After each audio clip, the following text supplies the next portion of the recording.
Ce que je vous recommande de faire, c'est justement à partir de maintenant de commencer à compter vos pas. C'est super simple, hein, c'est un peu comme compter les calories. C'est facile, efficace, et vous avez les données sous les yeux. Et en fonction de vos objectifs, montez ou descendez ce nombre de pas.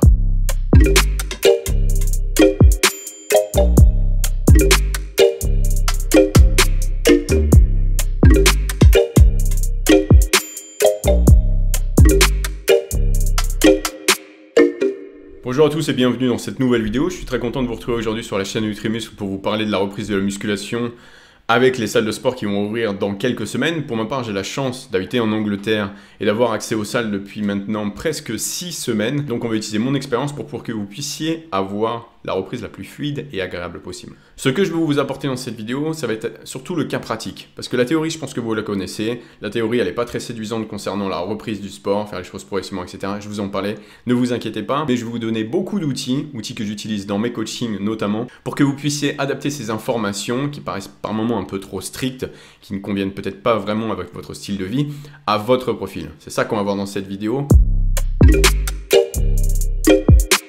J'imagine que vous avez beaucoup de questions sur le sujet parce que ça fait quand même une année qu'on est en dehors des salles de sport. Notre quotidien, il a totalement changé et donc notre nutrition également, elle n'est plus du tout ce qu'elle était.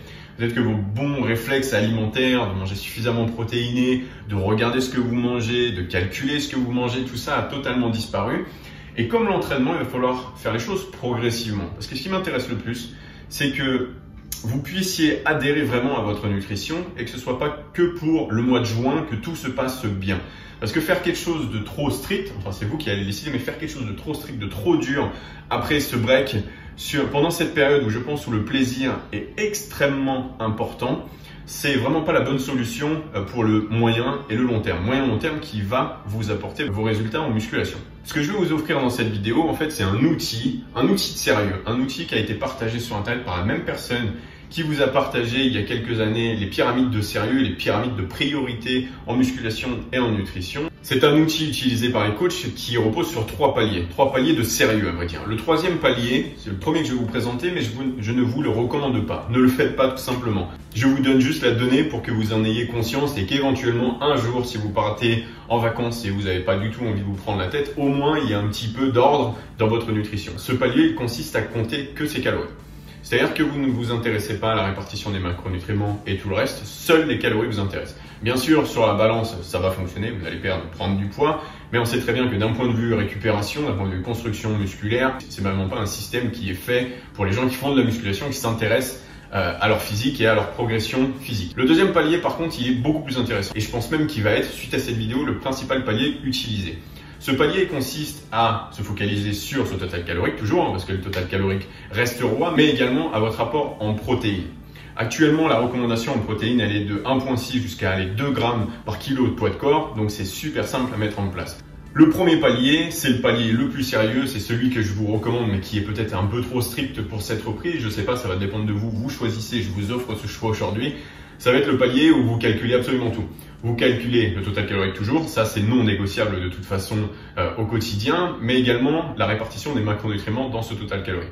Donc les protéines, les glucides et les lipides, tout ça est calculé, tout ça est planifié et vous devez atteindre ces totaux chaque jour, sans faute on va dire. Donc à vous de décider, soit vous commencez soit sur le palier numéro 3 avec que les calories, soit sur le palier numéro 2 avec les calories et le total de protéines chaque jour atteint, soit le palier numéro 1, le plus strict qui va être le total calorique, les protéines, les glucides et les lipides. Les recommandations en lipides actuellement, elles sont de 0,8 à 1 g par kilo de poids de corps. Comme je vous ai dit un peu plus tôt, les protéines, c'est 1,6 à environ 2 g par kilo de poids de corps.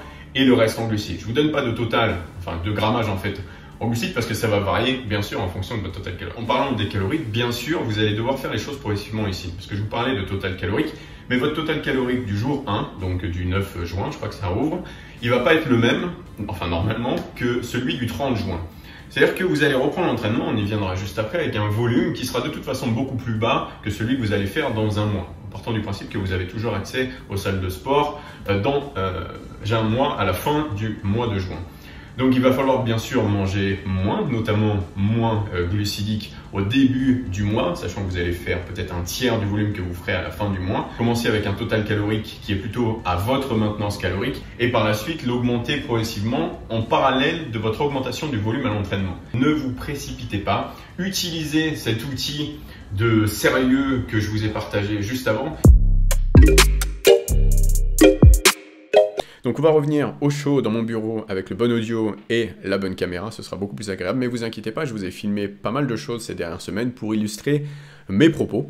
Ma première recommandation va concerner les salles de sport justement. Est-ce que ce serait pas le moment pour vous d'aller dans cette salle qui est peut-être un petit peu plus loin de chez vous ou de votre bureau, peut-être un petit peu plus cher au mois que la précédente, mais qui est plutôt orientée musculation. Pour vous donner un exemple, j'ai déménagé il y a 3 ans en Angleterre et avant ça, j'habitais à Paris et je m'entraînais dans une chaîne assez connue en Île-de-France. Et en Angleterre, on a choisi une salle indépendante, une salle dite bodybuilding tout simplement. Cette salle est dirigée par un bodybuilder, un ancien bodybuilder compétiteur, et tout le staff également fait de la musculation et une bonne majorité fait des compétitions. Ça, au final, grâce à la com qu'ils utilisent, ça amène un public bien particulier. Ce public bien particulier, c'est vous. Donc, ce qui s'est passé, c'est que je me suis retrouvé au milieu de personnes qui avaient les mêmes objectifs que moi. Et ça, mine de rien, c'est quelque chose qui me manquait quand je m'entraînais dans des salles dites commerciales, où tu as toujours l'impression d'être un ovni et où l'effort n'est pas forcément vraiment bien vu. Donc si je peux vous recommander quelque chose, même si c'est clairement pas évident pour tout le monde, surtout si vous habitez à Paris, je suis désolé pour vous, il n'y a pas vraiment beaucoup de choix, justement aller chercher un petit peu ces salles. Il y a peut-être une salle que vous avez en tête depuis des années,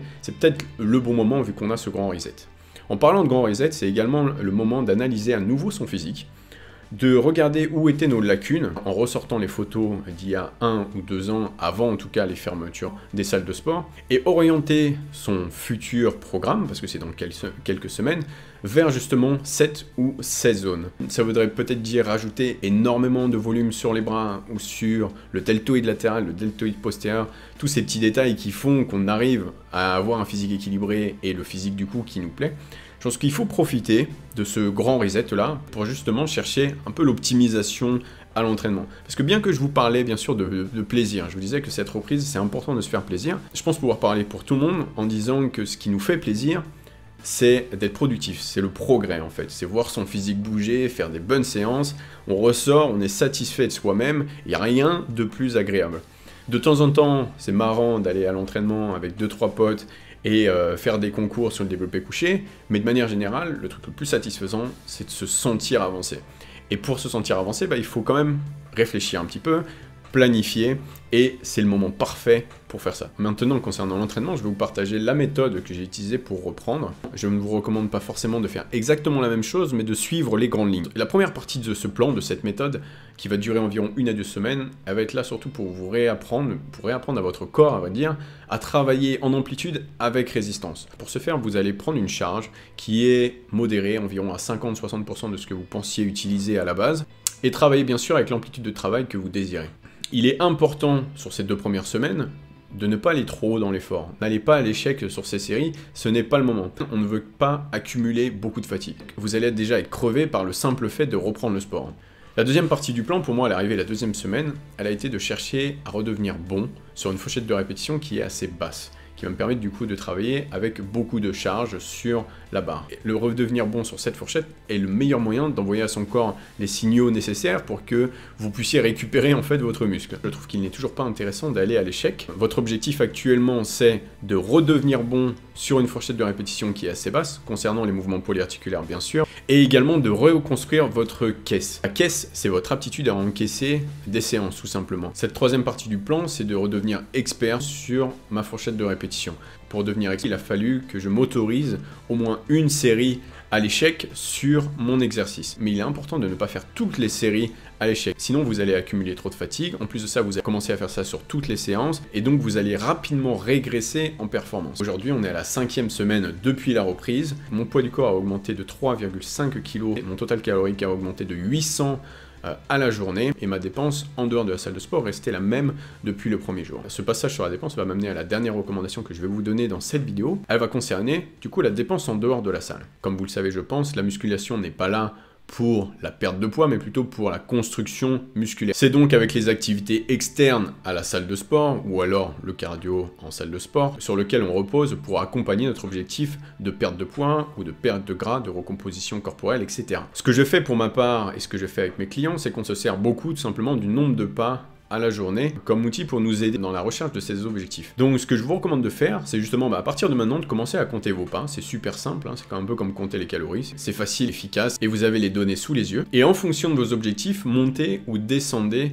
ce nombre de pas. Au lieu de descendre vos calories et de chercher à sécher parce que votre corps ne vous plaît pas actuellement, augmentez votre dépense en dehors de la salle de sport. Alors, bien sûr, ça a ses limites parce que même si marcher, ça n'a pas l'air très fatigant comme ça, au bout d'un moment, si vous marchez 20 000, 30 000 pas par jour, ça va commencer à nuire à la qualité de vos séances de musculation, à votre récupération globale à vrai dire. Donc je ne vous recommande pas de marcher 40 000 pas par jour pour être sûr d'avoir au moins 4 000 calories dans son assiette, ça ce serait très néfaste, mais je pense qu'une moyenne de 8 à 10 000 pas par jour est un très bon objectif à se fixer. Vous allez réussir justement à amener votre corps vers l'objectif que vous souhaitez. Objectif qui est souvent l'amélioration de la définition tout simplement. En tout cas, ce sera tout pour moi aujourd'hui. Je vous remercie d'avoir passé ces quelques minutes avec moi. Si vous souhaitez vous complémenter de la meilleure des façons, je vous recommande bien sûr d'aller sur le site de Nutrimuscle qui est dans la description de la vidéo. Vous trouverez sur le site bien sûr toutes les descriptions de produits. On est souvent un peu perdu concernant les compléments alimentaires parce que ça paraît très complexe, mais la transparence et l'information sont les deux points forts de Nutrimuscle. Prenez un peu de temps, allez sur le site, regardez les descriptions de produits, regardez les retours sur produits, peut-être même aller regarder les tests sur produits. Vous avez tout ce qu'il vous faut sur Nutrimuscle. Si vous avez bien aimé cette vidéo, je vous invite à le faire savoir à la chaîne, à le faire savoir à Nutrimuscle en posant un pouce bleu sur la vidéo et bien sûr en vous abonnant à la chaîne Nutrimuscle. Il ne me reste plus qu'à vous souhaiter une excellente reprise. Vraiment, faites-vous plaisir. Je suis super content pour vous tous. Et je vous dis à très bientôt pour une prochaine vidéo. Salut à tous.